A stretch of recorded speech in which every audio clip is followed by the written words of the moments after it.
Hey everybody, we're starting a new segment on our channel called Traveling Couple Wisdom.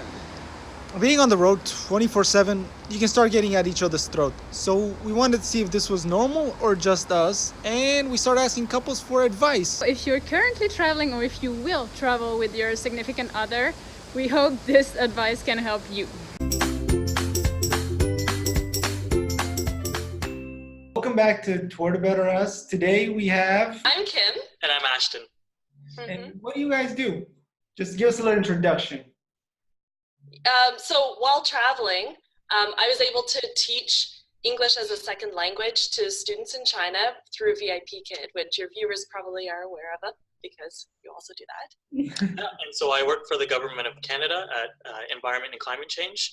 And so I took a year of leave away from work so that we could travel, and I'm a policy analyst. So to everybody watching, we got Captain Planet and an amazing teacher. Okay, so what would be, first, how long have you been traveling together? How long did you travel together? I think you're back in Canada now, but how long have you traveled together? So this time around was the longest. We should preface by saying that we've been together for almost 12 years. And so we've traveled before together up to a month, but this was the first time that we went for a long stretch of time, and it was for 13 months in total. Yeah. Wow. And so one of you was working, the other one was... I was the planner, the official planner, yeah. Okay. Yeah, so we had a nice system where as I would be teaching, Ashton did all of the planning. I mean, like coordinated where we're going to stay. He coordinated rides. He was doing back and forth research with SIM cards and data plans and transportation, food, what we wanted to see, activities, where we wanted to eat. Wow. So things like that. I think I got the better end of the deal because I was just teaching 5-year-olds and we were playing with balls, you know. And so I think his job was harder. And most of the times it's, from what we see, it's the girl that does the planning. So you thought I was bad, but I'm actually not as detailed. Oh, yeah. he's a different kind of detail. You're like planning 6 months in advance where we're going to go. He's more the where we know we're going to eat every day this week type thing. Yeah. Pardon? You've been together for 12 years? Are you married? Yeah. Yes, we got married almost 3 years ago. Yeah, coming up to 3 years. Yeah. Congrats. Thank you. When's your anniversary? In July. Yeah. July the 9th? 8th. Wow, this is a really reverse dynamic. He's the planner. He keeps track of the dates. Did you plan the wedding too? Team effort. You know, I showed up. That's what I say. I told him, I was like, just plan it. I'll promise I'll show up and sit there. Yeah. I look pretty. Exactly. Yeah. Okay, so let's go back to the traveling. So what's let's say 1 or 2 words that you would use to describe traveling together? An adventure? I was going to use that. Okay. Fun. It was really fun. Yeah. Now, what about some more challenging words? Like, because you're with that person 24/7. Was so it frustrating? Was it always? Yeah, absolutely. I mean, if you're going to so many different countries, there were some countries that we just touched down and we were there for 3 days and then moving on to another one. And your sleep schedule is off and your eating pattern is off and you're sometimes adjusting to different time zones. So, I mean, we had to find ways to make it work with us, and we're both very strong personalities as well. Both have a lot of personalities. Yeah, exactly. So finding a way to make that work. And I think in terms of words, maybe compromise might be one. Okay, that's a good What would you say? Yeah, no, that's a good one. And how did you like to travel together? I mean, you're married, so I guess what's like, we're going to take a year off. How did that come about? Actually, it wasn't in the plans originally. No. Yeah, so when we first met, when we first started dating, in college. Yeah, For me, it was more you travel kind of once a year, and it'd be we go for a week or two. And it was actually Kim's idea originally to be like, well, let's take a lot of time off. So our perspectives kind of changed. Mine was originally, no, we'll just do this 1 week a year type of thing, and hers was the more long term. And then over time, it switched where I thought, you know what, we're kind of happy with life. We've got really consistent jobs. We enjoy what we're doing. We enjoy where we live, but I think we both wanted to be challenged our fundamental ideas and just see something different, explore something different. Yeah, so it was interesting because when he had presented the idea to me years ago of let's just take smaller trips every year, it was a paradigm shift for me. I hadn't even considered it before, and I guess I had implanted the idea of long-term travel. And so then one day when we were talking about having children after gotten married, he came home from work and said, I'm not ready to have children yet. I said, okay, well, what would be something that you want to achieve before we do?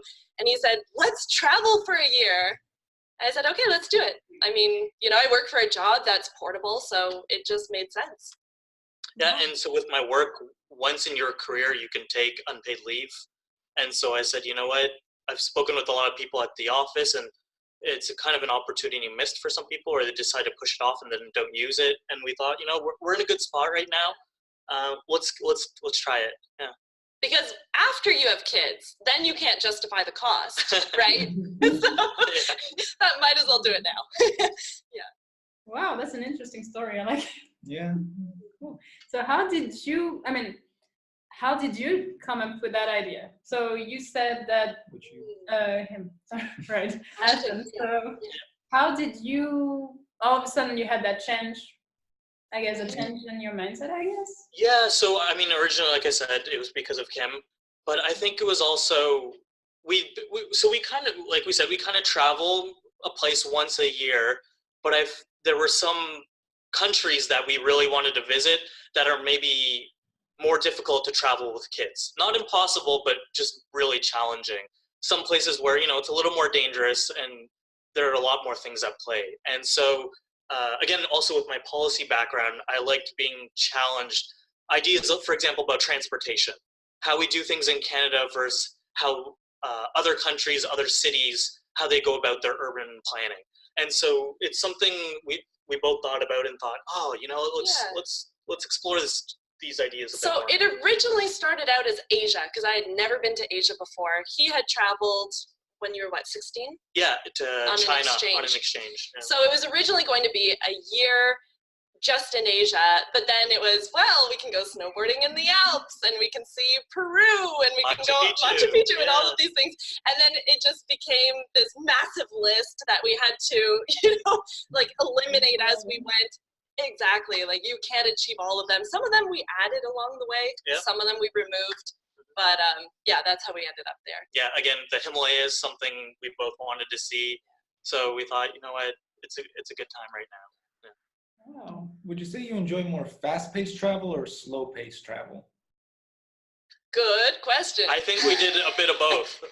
So our first month we were in New Zealand. We visited a friend for her wedding, and then we also just never been to New Zealand and wanted to check it out. A lot of fun, really exciting. But we learned a lot in 1 month. Yeah. And I say that because, we're used to traveling, for a week or two, and you go, and you go see everything. We tried to do the same thing, and it did not work. Yeah, so, we touched down in New Zealand, and it was just, this is a once in a lifetime opportunity. We have to go. This is a once in a lifetime opportunity. We have to go. We have to do this. And then you realize after a while, they're all once in a lifetime opportunities, right? And at some point, your body's going to break down, which was the case for both of us. We just got exhausted and we couldn't sustain it. So then we had to become more selective. And as we were traveling, we started to go more to a slower pace in that we started a rule of let's be in a country for 5 days minimum. Because 3 days, you're spending most of the time on a train or a plane, in transit and on a bus. Yeah, trying to get to the airport. And then it's so much cost on just moving, you almost can't justify it. So we said at least 5 days. That was after learning. And then the other thing was we try to like prioritize things. So if we're going to a country, identify each person one thing you absolutely like want to do, absolutely like deal breaker. You know what I mean? And so that really helped, because once you get there and you start meeting other people and you start hearing other ideas, things can adjust and change. But again, if you have one item that you set out to say, we really wanted to do that, and try and make that happen. Because I mean, you guys probably experienced something similar where, you know, you kind of lose sight of those objectives, or you want to do everything, but at the end of the day, you can't accomplish everything. So, you know, if you just have clear goals, and then you're saying, you know what, as long as I see this one, I'm going to be happy, and everything else is a bonus. Yeah. But that's a good way to look at it, though, because sometimes we're like, oh, we didn't do that. Well, I am actually, no. So I'm like, I didn't do that. We didn't get to see this. Oh. Yeah. And then it's like, And okay, calm down. And we even stay for a month in a place, and it still can happen. Like for Peru, we got to see Machu Picchu. After that, we didn't do much, but that's one thing we had to do.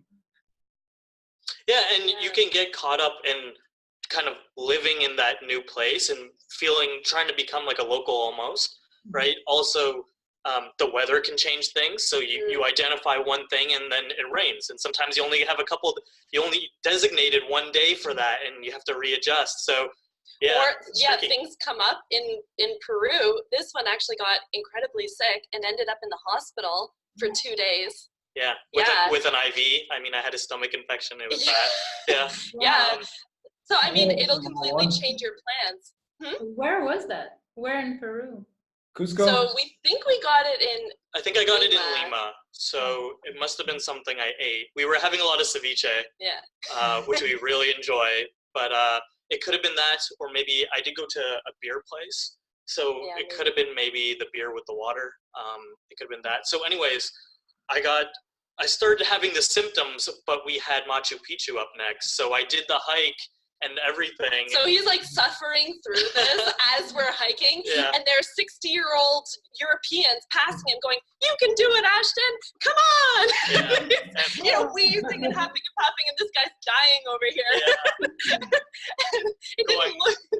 Going hot and cold, you know, muscle cramps. Diarrhea, of course, that got really bad. So all these things, and then it got to the point that on the train back, I said, no, it's so bad, I have to go to the hospital immediately. And so that's as soon as we got back to Cusco, we went straight to the hospital, and then I was admitted and I was there for 3 days. They took great care. Yep. But I mean, that's just an example of how, it was great. But you know, things don't always go your way, and you know, at the end of it, and you were kind of insistent, saying, oh, Kim, don't stick around in the hospital, go live your life, go explore, leave me behind, take pictures. You know. But I mean, I wanted to be part of it with him, and you know, you just kind of adjust your schedule and push back something a day, or you know, we didn't end up going to see the Rainbow Mountains, and you know, there are some things that we didn't see, but I mean, It happened. it happens. It happens, and I mean, it's also an opportunity. So for example, we're Canadian, so our healthcare system is very different than other places, and to see what a completely privatized system looks like, it was really interesting. The doctor was like, I was like, describing my symptoms, and she was just writing this huge list, and I couldn't see it. I mean, it was all scribbled, but it was this long. Like it was very, and I'm like, whoa, maybe I'm like really bad shape. But in fact, she handed that list to Kim and said, okay, go to the pharmacy and you have to buy all these items. Yeah. So I'm going over to the pharmacy with this list of things to get. It included syringes. It included latex gloves, a saline drip, all of these. The IV tubes, like you know, everything. all of the basics. But I had to procure all of it in order for them to treat him, right? So I had to get all of the materials and stuff, which was completely different for us, when we're used to just walking in and presenting our cards and then just leaving, right? Like, what is going on? Because they're not sure if they'll get paid, so it's like, well, buy your own stuff. Yeah, and it could also be like a liability issue. Maybe they're concerned about if it's not clean. So it's all brand retroactive. New. So what is it? Oh, go ahead. Oh no, Sorry. sorry. What's a travel strength, Ashton, what would you say is one of her travel strength and vice versa? Staying calm, I think, even in difficult situations. Sometimes, like my personality, I can get really worked up over the little things, not even the big things. And she can really kind of cool me down and be like, you know what, we'll be okay, we can fix it. And so we never missed a flight, which was good, but we did miss 2 buses in our 1 year of travel. One of them was in Peru, where, I mean, we thought we had It was an overnight bus, so we had nowhere to stay that night. Yeah, so we had just, given the keys back to the Airbnb, walked over to the bus terminal, looking around, and we could not, for the life of us, find it. And we asked locals, they're like, oh no, it's like 10 minutes away by taxi. We drove back and forth, then realized, no, it was back where we thought it was, but it just looked like a junkyard. And it's not, I mean, they say bus terminal, but it's only one bus that goes there. So we went back, missed the bus by, I think, 3 minutes. And Kim turned to me and was like, you know what, let's just make it work. If we have to try and use a taxi and flag down the bus, we'll do that. Or take a local bus, and we made it work. And we met up with our tour guide the next day in the morning. And stressful, but it helps having someone so relaxed and calm. And for me, I'd say, so for him, he can juggle a lot of things at the same time. And I am not a multitasker at all, right? I'll do one thing at a time. So for example, with all of the planning and the coordinating, so I'll try to help out, right? I did try to help out, but there are some things that would just be overwhelming for me. So I would rather have one task. Give me one thing to do, I will do it. But give me 20 things to do and I'm just going to shut down, right? And I have a really hard time prioritizing in that way. Whereas with Ashton, he can just methodically just knock everything off the list, item by item, and just work through it. So I think that's why it worked with our dynamic of me working, because I only focused on the classes, and with him doing the rest. Now you know how he works in the government. Yeah. Bureaucrat. That's true. It's about process, yeah. Yeah, true. So let's flip it upside down now. What about a weakness your partner would you say has when it comes to travel?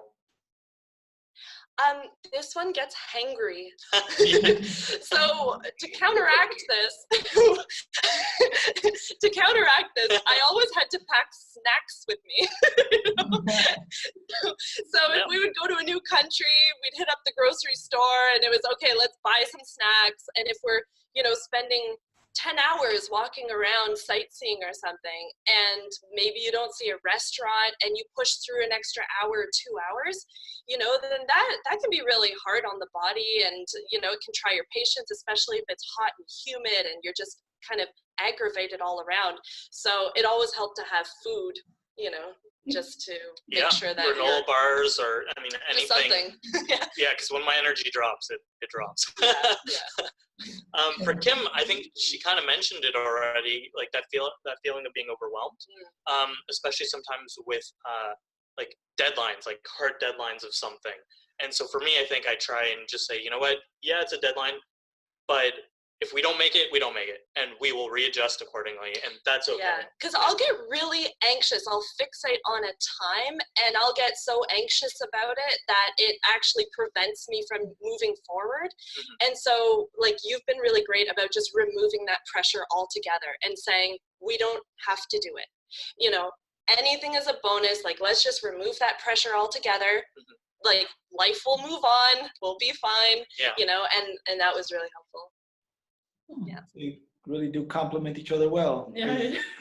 When one gets anxious, the other one's calm, and vice versa. Yeah. Cool. So when you travel together 24/7, I guess you kind of answered it, but what's one thing that you appreciate the most about each other? It's like you're stuck together in that spot. It's not like one lives, you don't go to work anymore outside, then you meet at night only. Now you're just, hey, how are you? Hey, how are you? Nonstop. Yeah. Well, not just one thing, but maybe I'll take it in a slightly different direction. You're right, like you can rub shoulders with the other person. As we mentioned before, we're both big personalities and like we might have our own agendas. And I think sometimes it's easy to lose sight of the other person and kind of just take it for granted that you're with me, whether you like it or not, we're together through to the end. So it was nice having specific roles for one thing. With me teaching for several hours, I would work part-time almost every day. So that was, you know, time where we each got to do our own separate things. Mm-hmm. But beyond that, one thing that we started doing was a list of 30 things. And they're just small things, right? So we had some marital goals where we just wanted to prioritize the other person, because you can really get swept up in the excitement of a new country and lose track of the other person and forget why you were traveling with them in the first place, right? Yes, you want to see all of these things, but you also, you know, you really want to work on yourselves as a couple too.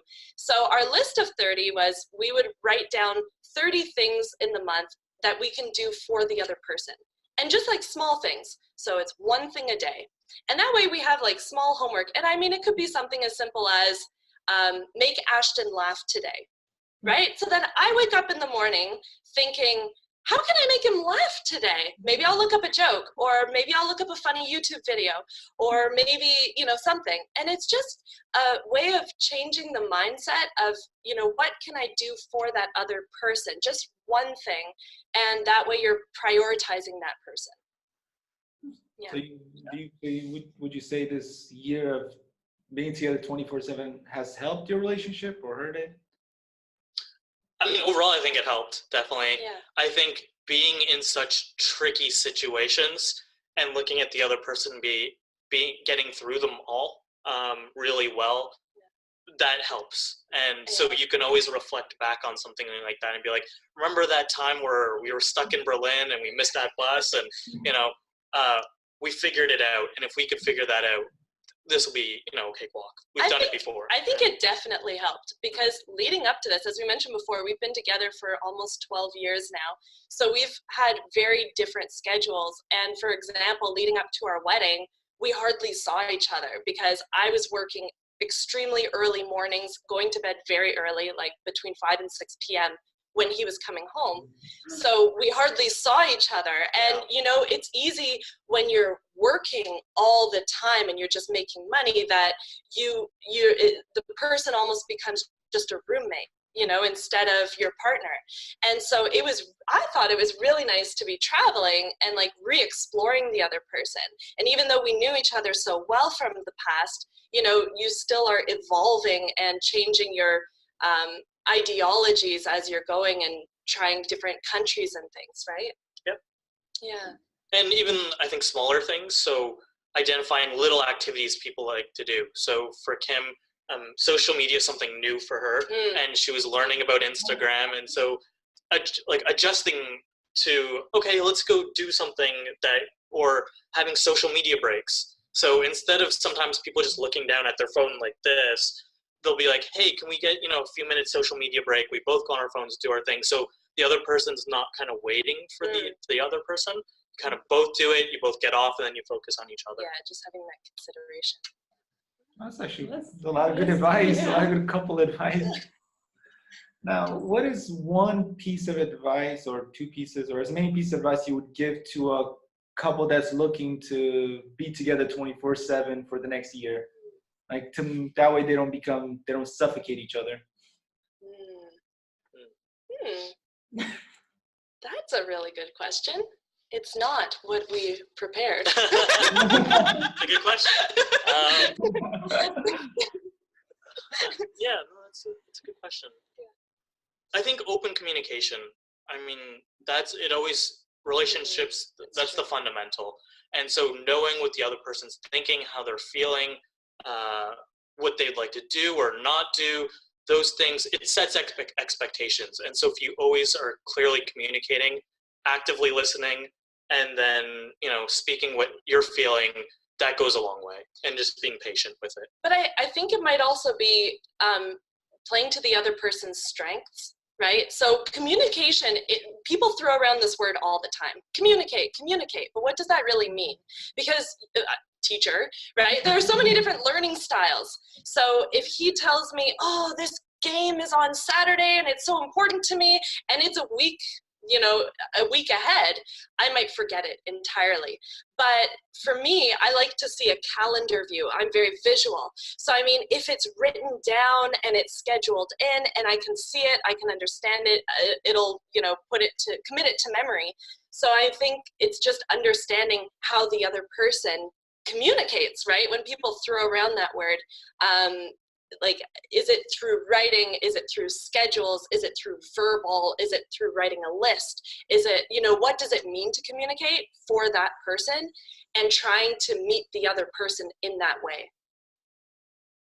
That's interesting. So for example, there are the love languages to actually, see what you can do for the person, but that's an interesting way to the different ways to communicate. Because I'm not putting a plug in this video, but we made a video about the different learning styles, visual, audio, like 4 different styles. I can't remember off the top of my head. So yeah, with that, the less important ones now. It's already been too long. Yeah. But yeah, so that's really interesting. No. Is there anything else you want to add? Yeah, since you were prepared. Well, let's consult the list here. No, I think. I mean, we kind of touched on it, but just in terms of advice, that push and pull. So for me, I like doing a lot of activities, and I like jam packing it in.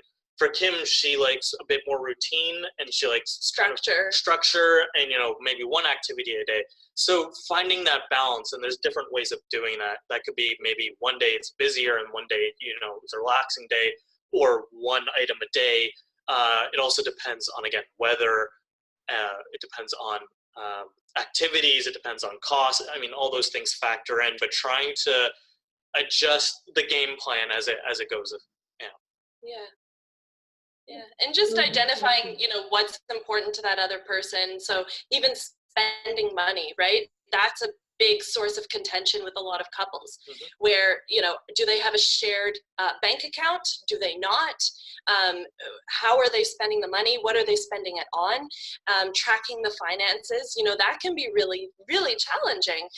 And so for us, it was trying to decide, like, where do we want to spend our money, and being on the same page, instead of just, one person unilaterally making all the decisions and swiping the card while the other one doesn't, So, I mean, even when we were in Vietnam, we splurged a little bit on some tailor-made clothes, and this is not something that we did in other countries, but we decided, you know what, it's a really good price, and it is worthwhile. It was our very last country, so we could fit it in the suitcase.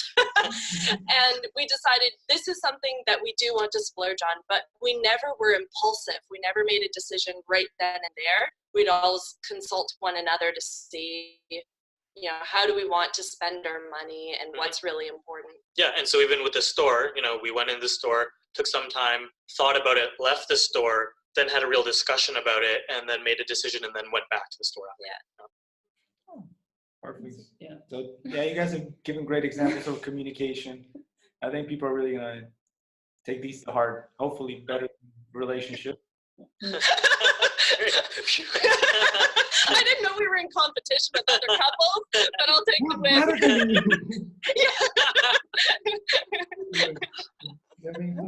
No, that's it. Well, thank you. Thank you so much for being on here.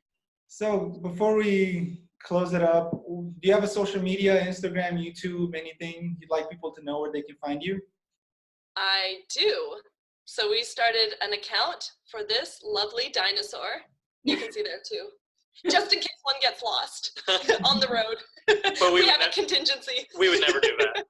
So it's at dino.vipkid, and this is the company mascot, so it's just an account for a traveling dinosaur. Yeah. Awesome. And do you have a YouTube, or are you working on one? You know what, we do, but we haven't been keeping up with it. Do you remember the name for it? Ashton and Kimberly Travels? Something like that, actually. Well, we can add it in below the video so people can also find it. Yes, we have a YouTube. And a blog? Do you have a blog? No. We do. You had a couple articles. I have a couple of articles, so we'll flash that one too, magically. I don't remember the domain name. It's really catchy, so you'll not remember it. Yeah, so we'll add these all at the bottom so all of you can follow along with them and see their awesome journey. And thank you. yeah, thank you. Thanks so much for having us. Yeah, thanks for having us. We really enjoyed it. And to everybody watching, if you enjoyed this interview and you want to see them back on, let us know. And we'll try to make it happen. So thanks again. Thank you. Bye. Wow, now that was some great advice. Join us again in 2 weeks with Emily and Tommy. Here's a little bit of what it's going to be like. And how, sometimes you just want